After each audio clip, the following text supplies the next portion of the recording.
함께 사도신경으로 우리들의 신앙을 함께 고백하겠습니다. 전능하사 천지를 만드신 하나님 아버지를 내가 믿사오며 그 외아들 우리 주 예수 그리스도를 믿사오니 이는 성령으로 잉태하사 동정녀 마리아에게 나시고 본디오 빌라도에게 고난을 받으사 십자가에 못 박혀 죽으시고 장사한 지 사흘 만에 죽은 자 가운데서 다시 살아나시며 하늘에 오르사 전능하신 하나님 우편에 앉아 계시다가 저리로서 산자와 죽은 자를 심판하러 오시리라. 성령을 믿사오며 거룩한 공예와 성도가 서로 교통하는 것과 죄를 사하여 주시는 것과 몸이 다시 사는 것과 영원히 사는 것을 믿사옵나이다. 아멘. 네, 오늘 하나님께 올려드릴 찬송은 찬송가 190장 성령이여 강림하사입니다. 함께 부르시겠습니다.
오늘 우리에게 주신 하나님 말씀은 사도행전 23장 1절에서 11절 말씀입니다. 사도행전 23장 좀 긴데요. 1절에서 11절 말씀 함께 읽겠습니다. 바울이 의회원들을 주목하고 말하였다. 동포 여러분, 나는 이날까지 하나님 앞에서 오로지 바른 양심을 가지고 살아왔습니다. 이 말을 듣고 대제사장 아나니아가 곁에 서 있는 사람들에게 바울의 입을 치라고 명령하였다. 그러자 바울이 그에게 말하였다.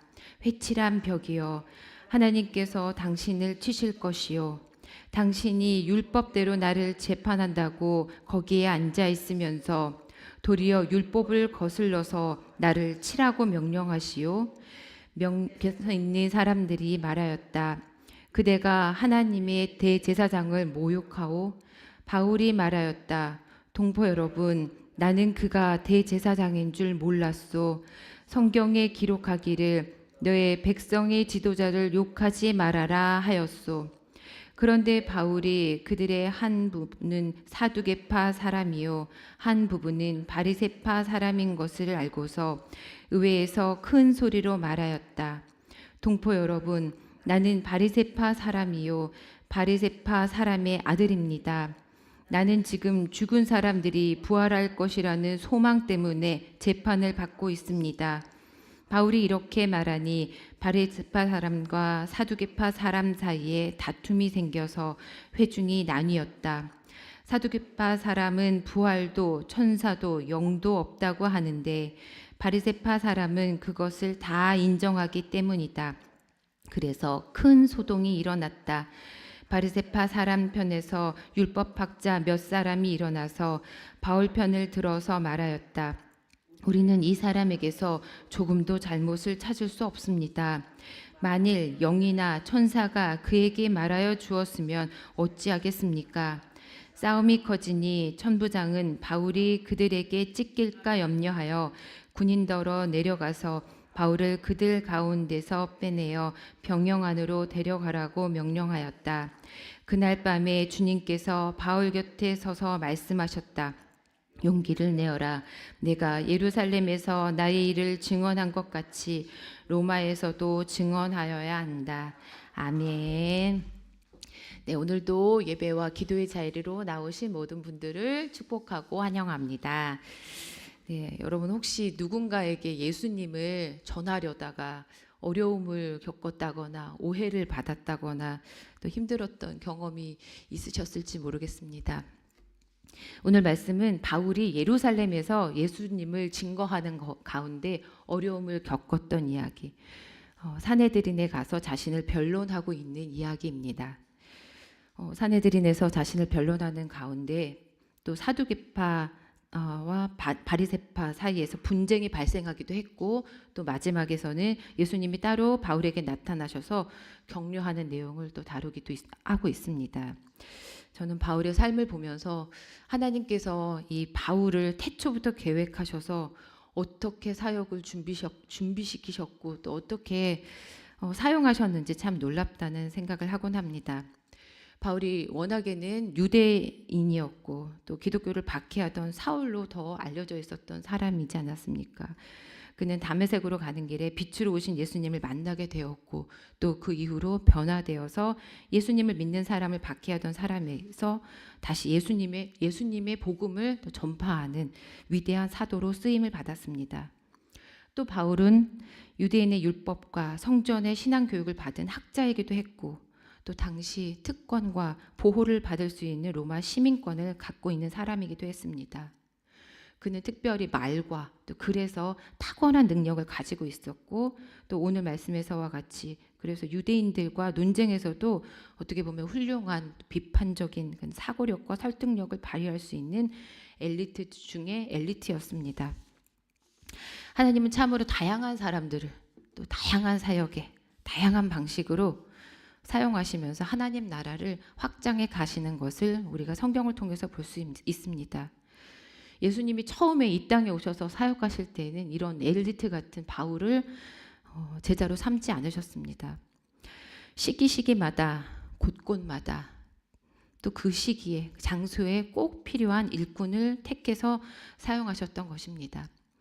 예수님이 부활 승천하신 이후에는 직접적으로 예수님과 함께 활동을 했었던 제자들, 베드로와 같은 사도들, 그 사도들이 성령의 능력을 받아서 말씀을 전하고 기적 같은 일들이 벌어지는 것들을 하는 것으로 하나님의 일을 사용하셨다면 그 이후에 이 바울 같은 사람을 또 부르셔서 예수님의 탄생, 또 죽으심, 부활 같은 신학적인 질문들을 교리적으로 정리하는 그런 역할을 또 감당하도록 하셨습니다. 교회에서도 어쩌면 목회자도 또 교회의 어떤 부서나 팀이나 위원회나 구역에서도 그 시기마다 꼭 필요한 일꾼들을 또 하나님께서 부르시는구나. 이 사람이 언제 저런 일들을 할 수 있었던 사람이었지? 교우들 안에서도 생각지도 못했던 분들이 또 꼭 필요한 때에 나타나셔서 또 활동하시는 것들을 또 우리가 경험하곤 합니다. 바울은 또 다양한 언어를 사용할 수 있었습니다.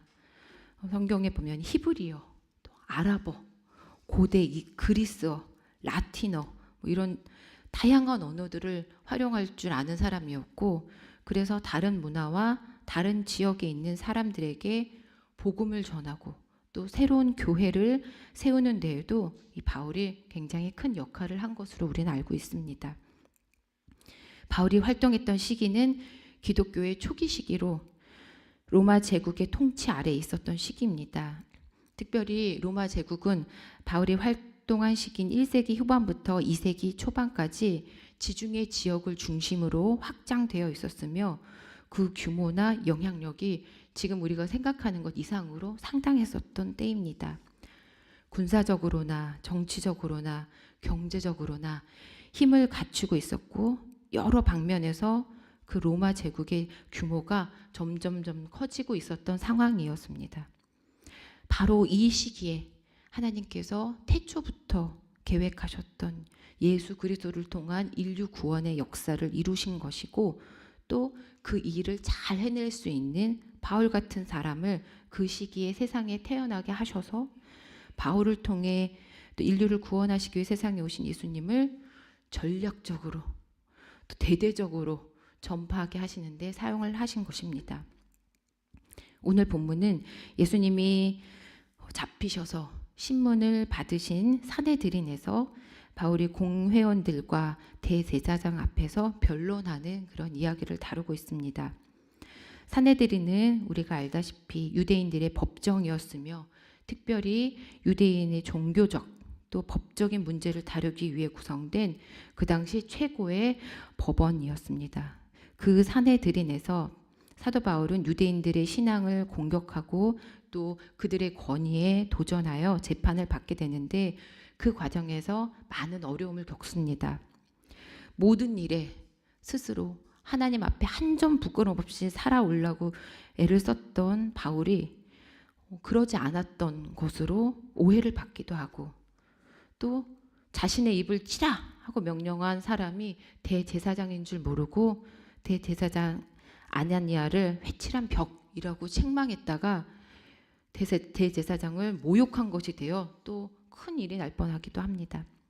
하지만 성경을 잘 알고 있던 바울은 본인이 성경을 몰라서가 아니었고 또 그게 대제사장인 줄 몰라서 했던 말이었음을 바로 또 해명을 합니다.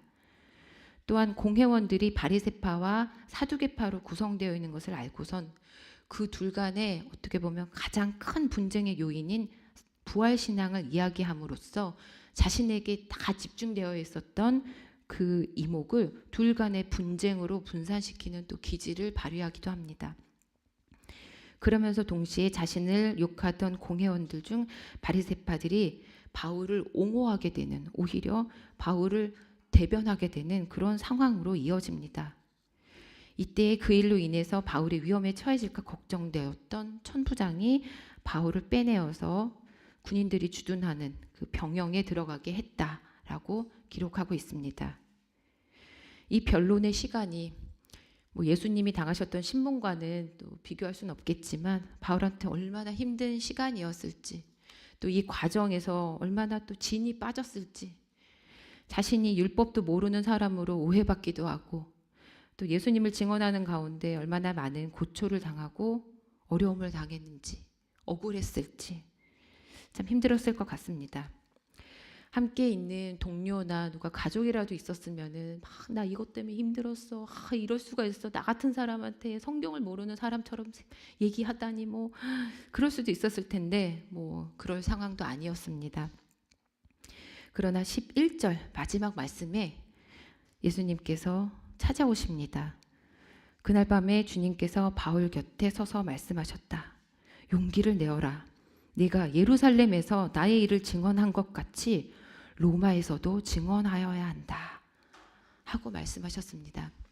바울에게 용기를 내라고 하시고 다시금 마음을 다잡아라 하고 말씀하십니다. 근데 또 어떻게 생각하면 야, 조금만 참아. 이제 곧 끝나. 이렇게 말씀하시면 좀 더 좋지 않았을까 생각이 드는데 주님은 야, 이 일로 끝나는 게 아니야. 더 큰 일들이 올 거야.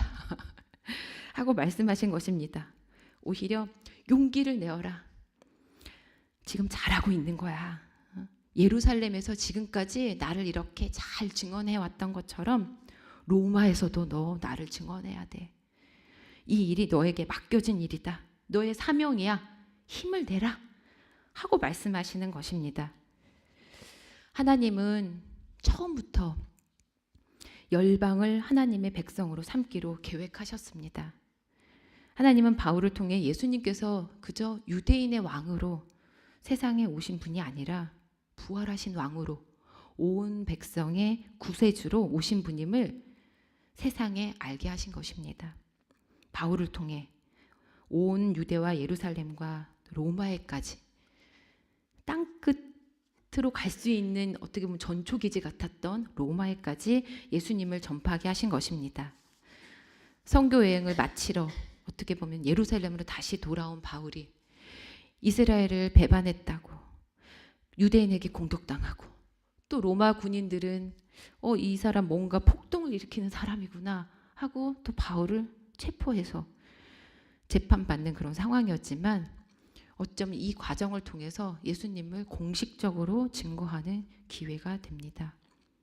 오늘 읽은 23장은 산헤드린 공회의 유대 지도자들 앞에서 고난당하신 메시아의 부활을 믿는 소망 때문에 재판을 받고 있음을 선포하게 하셨고 또 예수님을 증거하고 거기에서 바울의 유죄를 입증하지 못하고 또 그 다음 장에 또 이어지면서는 가이사랴의 로마 지도자들 앞에서 또 재판을 받게 하시고 그 후에 벨릭스 총독은 후임인 베스도 총독에게 바울을 또 넘기고 또 그 베스도 총독은 나중에 아그리빠 왕에게 데리고 가면서 유죄를 찾지 못하고 풀어줄 수는 없고 그렇게 수년간을 감옥을 거치게 합니다.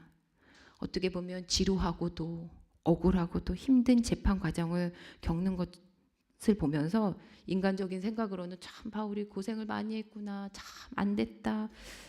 왜 하나님께서 저렇게 바울을 힘들게 하셨나? 왜 저런 과정을 겪게 하시나? 이렇게 생각할 수도 있지만 이 재판 과정을 통해서 바울은 예수님을 로마에까지 증거하게 되었고 또 투 기간을 통해서 골로새서, 에베소서, 빌립보서, 빌레몬서와 같은 정말 주옥 같은 옥중 서신들을 집필할 수 있게 되었습니다. 하나님은 우리 한 사람 한 사람도 바울과 같이 태초부터 계획하시고 우리 각자가 가장 세상에 오기 적합한 시기에 이 세상에 태어나게 하신 줄로 믿습니다.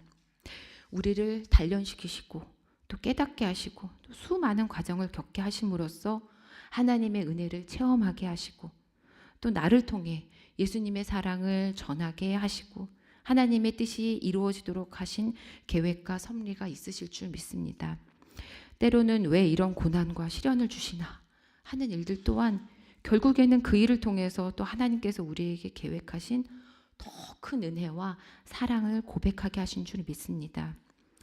예수님께서 힘든 재판 과정을 겪고 감옥으로 돌아온 바울에게 용기를 내어라.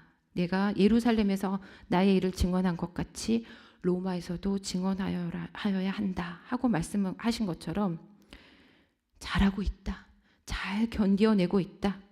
앞으로 더 힘든 일들이 찾아올 수 있지만 지금까지 잘해온 것처럼 잘 해내면 되고 할 수 있다. 내가 이렇게 네 옆에서 너를 응원할 거야. 너를 위한 나의 계획은 더 크단다. 힘을 내라. 오늘도 수고했다.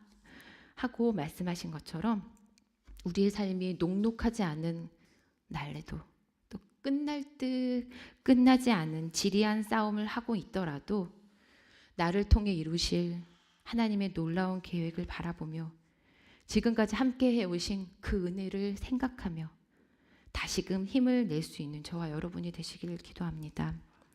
이 시간들을 하나님을 바라보며 성실하게 내게 주신 능력들을 잘 활용해서 살아갈 때 그 시간들을 또 귀하게 사용하셨음을 고백할 수 있는 날이 반드시 올 거라 믿습니다. 재판받을 때 바울이 쉽게 그 공격에 굴복하지 않았고 또 감옥에 있으면서도 그 시간을 헛되게 쓰거나 억울해하면서 신세한탄을 하면서 보내지 않고 자신이 잘할 수 있는 일을 통해서 또 많은 성도들을 깨닫게 하고 또 지금까지 또 우리에게 큰 은혜를 끼치게 하는 서신서를 쓴 것처럼 우리 또한 우리에게 소망이 되시는 예수님을 바라보며 또 모든 죽음의 권세를 이겨내신 부활의 예수님을 의지하며 지금 오늘 나에게 맡겨주신 일들을 충성되게 할 수 있기를, 또 내가 견뎌내고 있는 어려운 일들을 너끈하게 감당할 수 있기를, 하나님께서 이끌어 가실 이 은혜의 역사를 우리의 삶을 통해 증거할 수 있기를 바라며 나아가는 저와 여러분이 되시기를 간절히 기도합니다. 네, 함께 기도하시겠습니다. 하나님, 저희들을 세상에 보내주시고 또 하나님 바라보며 이렇게 살아가게 하심을 감사드립니다.